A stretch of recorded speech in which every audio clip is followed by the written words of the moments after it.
માંગરોળ આગાખાન સંસ્થા ગ્રામ સમર્થન કાર્યક્રમ માંગરોળ ક્લસ્ટર દ્વારા મહિલા દિવસની ઉજવણી કરવામાં આવી હતી।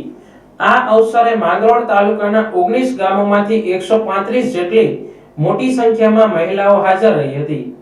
આ કાર્યક્રમની શરૂઆત અધિકારીઓ દ્વારા દીપ પ્રાગટ્યથી કરવામાં આવી હતી અને ફૂલો દ્વારા સ્વાગત કરવામાં આવ્યું હતું। વિશ્વ મહિલા દિવસની ઉજવણીના ભાગરૂપે મહિલાઓ પોતાનામાં અવેરનેસ આવે, મહિલા પોતાના પગ પર ઊભી થઈ પુરુષ સમોવડી બની શકે તેવા હેતુથી વિશ્વ મહિલા દિવસની ઉજવણી કરવામાં આવી હતી। આ સંસ્થા દ્વારા ચાલતી સ્કિલ ડેવલપમેન્ટ પ્રોજેક્ટના વિદ્યાર્થીઓ અને વિદ્યાર્થિનીઓને ઓર્ગેનિક ખેતીની પદ્ધતિની સમજણ આપવામાં આવી હતી।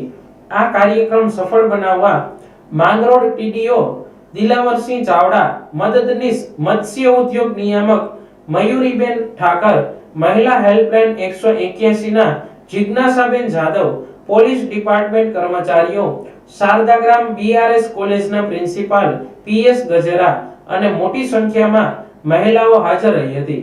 આ કાર્યક્રમને સફળ બનાવવા સંસ્થાની કાર્યકારી ટીમ દ્વારા ખૂબ જ જહેમત ઉઠાવવામાં આવી હતી।